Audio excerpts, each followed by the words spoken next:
どうも、ダイキングです。本日も動画を見ていただき、ありがとうございます。今回はですね、次の iPhone 15についてお話ししたいかなと思います。そうなんですよ。iPhone ね、15 Pro、15ですよ。次の iPhone、もうすぐと言っていいほどね、近づいてきております。前回の動画もですね、もう非常に好評でして、ちょっと間空いちゃったんですけども、こちらもね、ぜひ見てほしいんですが、新しい情報とかありましたので、今回まとめてね、解説しようかと思います。なんでちょっと気になるですね、発売時期とか、デザインとかね、どうなるのかだったりとか、USB-C じゃ搭載されんのみたいな。などですね、前の動画をベースにしながら新しい情報を入れつつ、これ一本でちょっとわかるようにね、解説したいと。てか見ていきたいと思いますね。じゃあ待つべきかどうかっていうところもですね、僕の意見も踏まえて、こうしたらいいんじゃないかっていうね、ことを話そうかと思いますので、参考にしてもらえばと思います。まだチャンネル登録してない方ですね、ぜひ通知ベルも押してお願いできればと思います。お願いします。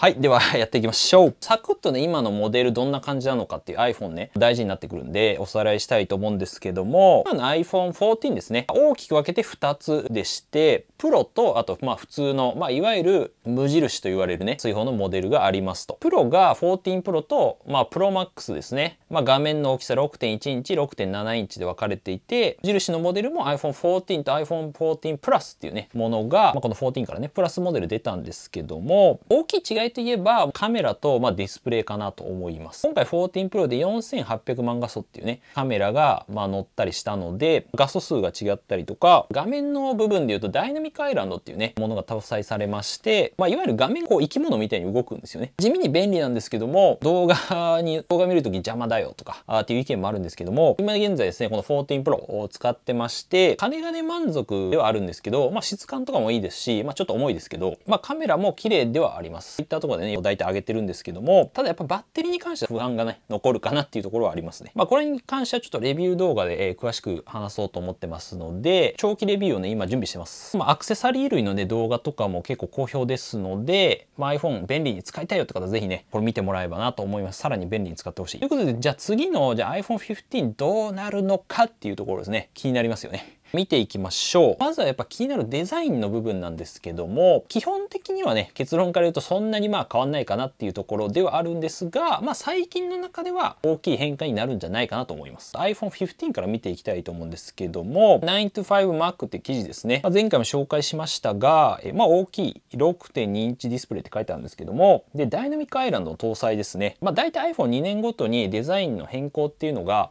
大体なされてるので、iPhone 12で結構大きく変わったんで、そろそろ来るんじゃないかっていうところなんですけども、iPhone 15のはちょっと角が丸くなるようなデザイン、角丸になりそうで、側面がね。あとその画面ですね、iPhone 14 Pro みたいなダイナミックアイランドの搭載があるんじゃないかと言われております。そろそろちょっと搭載してほしい感じはしますけどね、ノッチ。ずっと、だいぶノッチデザインね、長いんで、基本的にこれ Apple がアクセサリーメーカーにね、提供した、CAD データっていう、いわゆる設計図が流出したみたいな、そこを元にね、作ったみたいなんですが、一応14 Plus 自体は売れ行きが、あんまり良くなかったみたいなんですけど、14とかも。一応今回も出るらしいですね。ただもう今回で終わりなんじゃないかっていう、次は何が出るのかわかんないですけども、見た感じ違いはよくわかんないと。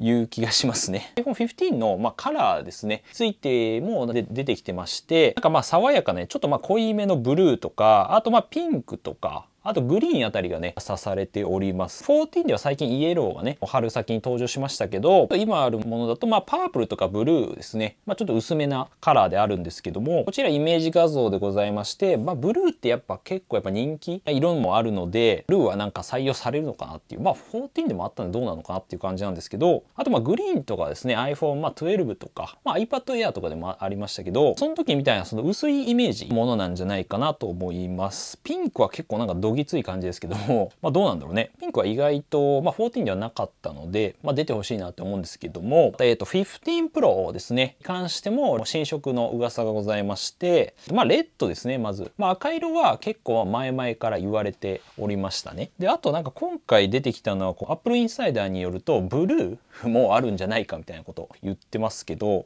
どうなんですかね。これ画像見てもらうと分かるんですけど、結構丸みを帯びたボディで、素材自体もですね、今ステンレススチールが使われてるんですけども、チタンですね。今回からチタニウムが採用されるんじゃないかと言われております。で、レッドとかね、ブルーに関しては、やっぱりギラついた感じというよりは、この落ち着いたですね、ディープな濃い色味、高級感を押し出したようなエレガントなカラーになりそうですね。14 Pro も新色ディープパープルも結構濃いめの色だったんで、黒に近かったんですよね。そういったところを継承するんじゃないかと言われております。ただこれは分かんないですけどね。チタニウムに関しても結構確定化みたいなところもありまして、これ Apple パテントリーっていうサイトがあるんですけど、Apple が取った特許をひたすら載せていくっていうね、鬼の狂気のようなサイトなんですけども、特許は全部ね、公開されてるんで、この Apple パテントリーによると、サプライチェーンっていうね、供給元のとこがチタンですね。これを獲得したと。注文を獲得することに成功したんで、ほぼチタン確定なんじゃないかみたいなことが言われております。で、またこの Apple パテントリーによると、今後やっぱ Apple ですね、このチタニウムを他の製品にも使っていくんじゃないかっていうところで、例えばその Mac であったりとか、iPad とかですね、実際 Apple Watch でもう2017年ぐらいから、これ特許取られてまして、今 Apple Watch Ultra とかでチタニウム使われてるんですけども、今後の製品にも使えるので、結構あり得るんじゃないかなと思っております。チタニウム採用することによって、本体がやっぱ軽くなったりとかですね、耐久性とかも、ステンレスに比べて傷とかも目立ちにくいので、そこら辺のメリットはあるかなと思います。他ちょっと15 Proのデザイン面なんですけども、これもCAD データだと思うんですけど、結構カメラの出っ張りがね、すごいっていう感じなんですけど、15と15 Pro の比較ですね。はい。カメラとか、デザインここら辺は一緒なんですけども、ちょっと出っ張りが気になるというところはあります。で、今回注目ポイントとしてはやっぱり USB-C ポートの搭載ですね。今回どうやら両モデルともに、やっとこのライトニングのですね、長い呪いから解き放たれると。もういいよって感じなんだけど、ちょうどちょっとサイズ感も見ますけども、カメラの出っ張りはかなり大きくなってるっていうところですね。ちょっとカメラに関しては後ほどお話しいたしますけども、iPhone 15 Pro ですね、あと Pro Max についても、もしかしたら15、ウルトラなのかわかんないですけど、名前が変わるかもしれないですけど、アイスユニバース氏の方から出ておりまして、15 Pro もですね、やっぱこう丸みを帯びたデザインっていうのですね、15と同じ感じで、特にやっぱベゼルですね、画面側はベゼルがかなり薄くなる。画面が結構スッキリ、縁のところがね、薄くなるんで、かなりスッキリになるんで見えるんじゃないかなと思います。チタニウム使われるんで、ステンレスの方が結構ね、キラキラ感とかあるんで、こうどういう感じで出してくるかっていうのがちょっと気になってるんですけど、艶消しみたいな感じになるんで、落ち着いた印象になるんじゃないかなと思います。ステンレススチールと比べると。14 Pro Max と15 Pro Max 比較があるんですけども、結構カメラ出っ張ってるなっていうところありまして、嬉しいポイントであるとちょっと横幅がね狭くなってるんですよね、この画像から見ると。なので多少持ちやすくはなるんじゃないかなと思います。ただ、厚みも増えてるんで、どうですかね、重さが、チタニウムを使ってるとはいえ、そんな大きくは変わんないんじゃないかなって思ってます。結構ごつい感じがしてるんで、といった点がですね、ざっくりデザインの変更点っていうところかなと思います。あくまで、こちらも噂段階ではあるので、あくまでこんな感じだろうと思っておいてもらっていいんですけども、もうちょっと多分直前になればいろいろ出てくると思うので、そちらもね、出てき次第ね、動画にできればと思いますので、どうですか皆さん、この iPhone 15、15 Pro デザインいかがだったでしょうか。気になった点とかあればコメントいただければなと思います。何でも結構ですので、最近出たものはこのケースですね。iPhone 15のと思われるケースが流出しておりまして、これ Apple トラックですけども、Weibo から持ってきたみたいなんですけど、中国版の Twitter ですね。電源ボタンがね、小さくなってたりとか、あと USB-C ですね。ボタンとかがね、微妙に配置が違ったりするんですけども、USB-C がおそらく搭載っていうことで、下の端子のね、穴の部分が結構大きくなってたりとか、ライトニングよりちょっと大きくなるんで、あとなんか気になったのはこのミュートボタンの部分がですね、めっちゃちっちゃいんですよね。なんで、もしかしたら何かしらこうボタンの変更みたいなのがあるのかもしれないですね。ただその音量ボタンが変わるんじゃないかみたいな話はなんか見送られたっていうね、っていうことなので、技術的にやっぱ難しかったっていうのと、コストが多分合わなかったらしいです。この辺については前回の動画で話してるので、気になる方はね、見てもらえばと思いますけども、これの話はこの話で結構面白いんですよね。で、あとですね、嬉しいこの変更点で言いますと、もしかしたらワイヤレス充電が速くなるかもっていうところなんですけども、15W のマグセーフがですね、開放されるんじゃないかっていうところなんですけど、現在の iPhone ですね、マグセーフという規格に対応していれば 15W 使えるっていうものになってまして、これ逆に認められてないものは、なん 7.5W。なんで充電スピードが半分ぐらいになっちゃうんで、遅いんですよ、7.5W だと。で、これが地域規格っていう、今、スマートフォンで使われてる規格に対応することによって、15W が解放されるんじゃないかっていうね。充電スピードが速くなるんじゃないかってことですね。てか、最初からこれやってくれよって感じなんだけど、やっぱりそのマグセーフっていう規格を売りたいがために多分やったんだと思うんですけどね。マグセーフ認証自体やっぱりいいポイントもあって、安心とかね、そういったところはあるんですけども、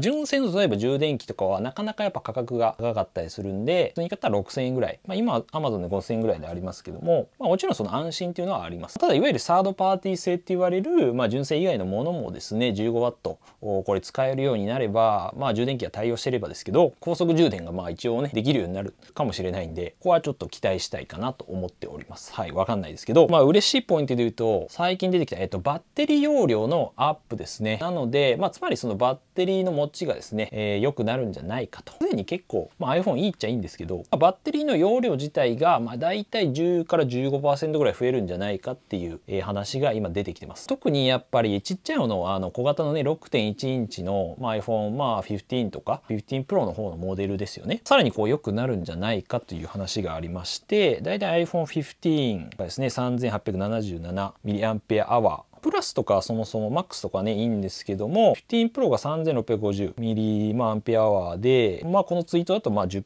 から 15% ぐらい容量が増えてるというところで、特にやっぱ最近なんですけど、今14 Pro 使ってるんですけど、バッテリー持ちね、あんま良くないんですよね、本当に。徐々にちょっとバッテリーの劣化もあるんですけども、とはいえ 94% とかね、バッテリーの状態見れるんですけど、常時表示でやっぱりバッテリーが食われてる感は結構ありますね、正直ね。特に最近モバイルバッテリーは持ち歩くことが増えましたね。僕の使い方も、結構最近動画見るとかもあるんですけども、ここはおそらく、僕以外の、ね、方も言ってるんで、アップルもね、ここはさすがに分かってると思うんで、ちょっと改善してほしいなってね、10 Pro がちょっと良くなってほしいんですけど、あとチップ性能ですね。次 A17 チップが乗ると思うんですけども、プロモデルはね。で、そこのやっぱ電源効率が良くなるんじゃないかっていうのも期待されておりまして、大体やっぱこのバッテリーの容量と、チップ性能によって、そのバッテリー駆動時間が大体決まると言われておるんですけども、プロモデルは5ナノメーターが今4か3ナノメーターっていうチップに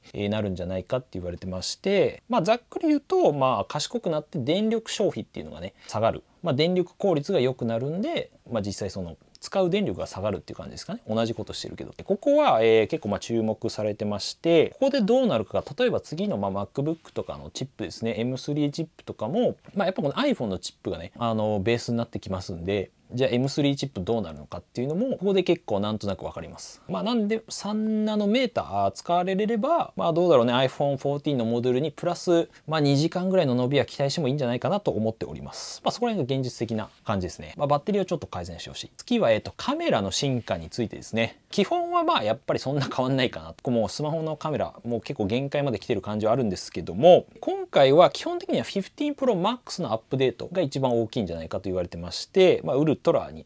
なるかもしれないですけど、ペリスコープレンズっていうのが導入される見込みということであります。つまりその望遠性能ですね、遠くのものを映せる性能がアップするんじゃないかと言われておりまして、望遠性能に関しては iPhone はやっぱ弱いんですよね、ここに関しては。カメラアプリね開いてもらうと分かるんですけど、3倍までは光学ズームっていうもので、結構綺麗に撮れるんですけども、それ以降はねデジタルズームってものなんで、10倍まで確かいけると思うんですが、結構荒いんですよね。デジタルズームは、いわゆるその画像をもう拡大して出してるだけなんで荒く見えると。ここただやっぱりそのプロマックスにおそらく限られるんじゃないかと言われるところで、スペースの問題があるんですね。やっぱりペリスコープレンズだと、本体を基本的にはそんなに厚くせずに、望遠性能を高めれるっていうのがね特徴ではあるんですが、どうしてもそのレンズ間の距離っていうのはやっぱ必要らしいんですよね。光を屈折させたりとか、厚みはいるらしいんです。でコストもやっぱかかると例えばその Galaxy 23 Ultra とかね23 Ultra とかはやっぱ望遠性能とかねすごいんですけど、やっぱり本体とか割とでかい、持ちやすいですね意外と。ただやっぱ iPhone 15とかに関してはちょっと残念ながらほぼ変わんないじゃないかなと思います。14もあんま変わんなかったし、一応14 Pro と同じセンサーとかが入ってですね4800万画素になるかもしれないんですけど、逆に言えばそれぐらいで、仮にどうだろうね1200万画素とかの今のままだと本当にもう何が変わったんだっていう感じにはなるので、ちょっと大丈夫かなっていう気はしてます。本当売れないんじゃないかっていうで、あと細かい点で言うと、Wi-Fi 6E とか対応があるんじゃないかなと思います。見た感じ Wi-Fi、今6から 6E にね、変わるだけなんですけども、今 MacBook とかも全部、変わっていってますので、多分 iPhone もさすがに対応すると思いますね。Wi-Fi 6ですね、この 2.4GHz と 5GHz の Wi-Fi つなぐときに、周波数帯っていうのがあるんですけども、この Wi-Fi 6E になると 6GHz 帯っていう別の高速道路みたいなところに通行できるようになるわけですよ。いわゆるね、通信できるんで、やっぱ電波の干渉、これ高速道路とやっぱ同じで、人がやっぱいっぱいいるところは渋滞するわけですよ。はい、そういったことが避けて通れると。この 6GHz 帯っていうのは道路の幅が広いんですよね。別のさっきの 2.4 とか5とかと比べると。ただし、Wi-Fi ルーターをね、電波飛ばす機械の方も Wi-Fi 6 に対応しないといけないので、そこら辺はちょっと高いんですけど、結構混雑しにくいしスピードも速くなるっていうメリットはありますね。で、最後はやっぱりUSB-C ですよね。搭載これはもう多分ほぼ確定的じゃないかなと今言われております。さすがにどんでん返しはちょっと期待したくないんですけど、ある意味これが一番変更点かもしれないですね、今回ね。これ良くも悪くですけども、ついにね、ライトニングの終焉と。背景としてはその EU ですね、ヨーロッパ連合が法律でですね、スマートフォンを含む電子機器それに搭載する充電の端子っていうのはもう USB-C にしないと販売できませんと。これ完全にアップルを狙い撃ちした法律と言われてますけども、言ってないけどね、もちろんこれに関してもアップルのね幹部もこれはもう法律なんで、遵守しないといけないよねっていう発言をしてます。だからってなるとは限らないんですけど、ほぼただ確定的じゃないかと言われてます。ただ法改正が猶予期間っていうのがあって、一応まだ今年までは、ギリギリライトニング搭載しても、発売してもいいんですね。確か2024年とか猶予期間はあるんですけども、一応前倒しして1年搭載するんじゃないかと言われてます。例えばじゃあ地域別で日本だけライトニングみたいなことも、ありえなくもないとは思うんですが、いろんなその企画で作っちゃうと、それはそれでコストがかかるんで、さすがに統一するんじゃないかなと思いますね。ただやっぱ MFI 認証ですね。そういったものも入るんじゃないかっていうことはありますけども、Made for iPhone とか iPad このマーク見たこと、ある方多いと思いますけど、これをつけるとね、ロイヤリティをアップルに払わないといけないっていうアップルが儲かるっていう仕組みがありますけど、それを多分入れるんじゃないかと言われてます。何かしら考えてるでしょうね、こういうことは。ここら辺もちょっとね、どうなるのか。おそらく iPhone 15と15 Pro で USB-C の規格が多分変えてくんじゃないかなと思います。データの転送スピードとかが多分違うんじゃないかなって思ってますね。そこら辺もちょっと注目したいところではあります。あとですね、皆さんやっぱ気になるところで言うと価格ですよね。あと発売時期なんですけども、やばそうですね、ここら辺もなんか。発売時期に関しては毎年9月にですね、発表されてますので、毎年ね。ちょっとコロナの時はね、10月とかにずれましたけども、いつもだいたい9月、上旬から半ばに出てきますんで、変わらないと思います。おそらく一緒に Apple Watch のシリーズ、9とか Apple Watch とか、もしかしたら iPad とかも出るかもしれないんですけども、そこら辺と一緒に出るだろうというところですね。お祭りですよ、毎年の。で、価格についてなんですけども、iPhone 15に関しては、おそらく据え置きが現実的なんじゃないかなと思いますね。安くなるっていうね、話もあったりはするんですけども、多分日本の場合は価格変わんないんじゃないかなと思います。そもそもね、やっぱり価格が他の国と比べても、そもそも安いっていうところがあるんで、前回の発表会でMacBook Air はドルではね、ドル換算では安くしますって言ってたんですけど、日本の価格ではなぜか落とされなかったっていうね、値段は変わってなかったっていうこととかもあったんで、多分据え置きじゃないかなと思います、15に関しては。ただ15、プロモデル15 Pro とか、プロマックス、もしかしたらウルトラかもですけども、こっちはやっぱチタンをね、例えばじゃあ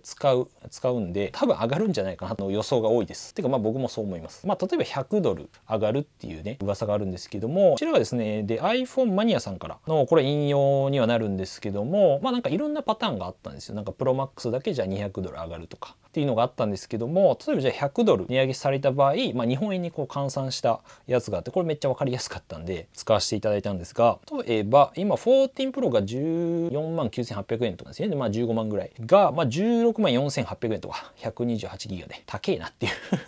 はい、100ドル。ただもしかしたら256ギガからになるんじゃないかっていう話もあるんで、もしかしたらちょっとお得に感じるかもしれないですけど、まあでも多分こんぐらいがリアルな気がしますね。はい。で、プロマックスが大体なんで18万とか。なんで、ほんとリアルにね、iPhone が、まあ20万円を迎える日っていうのが来そうな気がしてます。もう1テラとかなると25万とかですね、なってくるんで、MacBook Air の方が安いっていうね、時代が訪れる気がしております。はい。ただ、200ドルとかね、値上げされた場合だと、18万とか。17万9800円、15 Pro でも。で、プロマックスが、まあ、もうほんと20万に迫る勢いになるんで、いやー、やばいね。まあただね、15 Pro は多分ね、16万4800円とかがリアルな気がするんですけど、仮に15 Ultra とかなると、マジでこの19万とかありえそうだなと思ってまして、やっぱりそっちの路線に行く気がしてるんですよね、僕は。アプローチウルトラとかね、やっぱ去年出して、まああれも12万とかだったかな。倍ぐらいの価格なんですよね、シリーズ8とか、アプローチ普通のモデルと比べると。郵送狙いのところはあるんで、結局もう売り上げ上げていくには単価を上げていくしかないんで、ってなるともう値段上がっていくんじゃないかなと思います。はい。まあちょっとプレミア価格みたいにしてっていうのが、まああくまで予想ですけども、上がることはあっても下がることはないんじゃないかなと思いますね、プロモデル。はい。ということで皆さんどうですか、この価格を見てどう思いましたか。ぜひコメントをいただければと思います。欲しいですか、これでも。で、最後じゃあ待つべきかどうかっていうね、ところなんですけど、価格を見てからあれですけどね、もちろんお金があるならね、まあこの15 Pro でもまあいいと思いますけど、まあ個人的なおすすめは、まあもちろん14 Pro とかもね、悪くないんですけども、結構まあ13 Pro まあいいかなと思ってまして、13のモデルから特にこのカメラ性能とバッテリー性能っていうのが結構大きく変わったんですよね。結構改善されて、まあ本当に完成されたって言われてもいいと思います、ここで。まあなので、15ですね、新しい機種が出ると基本的に前のモデルっていうのは下がるんですよね。まあ、14 Pro もまあ多少は下がると思うんですけど、大きくはでもそんな下がんない気がします、やっぱりね。まあ多少下がると思うんで、まあということはまあ中古、まあ13とかの価格もですね、徐々に下がってくるはずなんですよね。思いますので、まあ結構新しいの出て型落ちを狙うっていうのが、まあ結構ありかなと思ってます。コスパがいいと。で、Apple 製品、まあ基本的にやっぱちょっと高めではあるんですが、型落ちを狙うのがまあ一番コスパがいいというところで、あとやっぱリセールバリューがいいんですよね。中古でもそんなに価格が落ちないと。はい。まあ買う側からしても高いんですけど、まあちょっともうブランド品みたいな感じになってきているので、まあ売ればいいんですよね。結論言えば。例えばじゃあ僕の場合どうしてるかっていうと、毎年 iPhone 変えてるんですよ。はい。まあこういった YouTube でやってるっていう影響もあるんですが、やっぱその価格がそんなに落ちないんで、まあ、1年だとね、そんなに変わんないですよ。1年ぐらい使って、まあ、ほぼ多分 80% ぐらいで売れるんじゃないですかね。定価の。まあ、なんで実質数万円で最新機種が使えるっていう、まあ、これ結構 iPhone 錬金術とか言われてますけど、例えばまあ今年の場合だと14 Pro を売って、まあ、15 Pro を買って14 Pro を売ると、まあ、実質多分まあせいぜい3、4万ぐらいかな。まあプロマックスちょっと欲しいなと思ってるんであれですけど、計算にね、実質ね。これはちょっとまあ上級者向けではあるんですけども、基本的には発売待ってまあちょっと型落ちのモデルとかを狙うのがおすすめかなと思います。上級者の方は多分毎年買えるっていうね、はあるんじゃないかなと思いますけどね。まあもちろんこれ契約だとね、やっぱ2年とか、最近やっぱ縛りはね、もうなくなってきてますけども、やっぱ SIM フリーで買ってっていうのが、まあ僕の場合ですね。まあなんで最初ちょっとお金はかかるんですけども、それ以降ほぼなんか、まあただ同然まではいかないけど、まあそれに近い形で最新機種が使えるので、まあ僕はこっちパターンでやってますんで、まあ皆さん自分のやりたい方でやってもらえばなと思います。iPhone 15、まあ今年も楽しみですけども、いやーどうですかね。わかんないけど、まあ新製品もね、他もまあ出るとは思いますんで、まあ14 Pro の、まあレビュー動画もまた出しますし、他の製品もね、また出次第解説とかしていきますので、この動画少しでも役に立ったなとか、はい、今後やっぱこういう情報気になるなって方はぜひチャンネル登録お願いいたします。お願いします。いつもありがとうございます。ということでまた次回の動画でお会いしましょう。良い一日お過ごしください。じゃあ、またねー。いや、iPhone20 万円時代到来ですね、これは。なんてこった。給料上げてくれってね。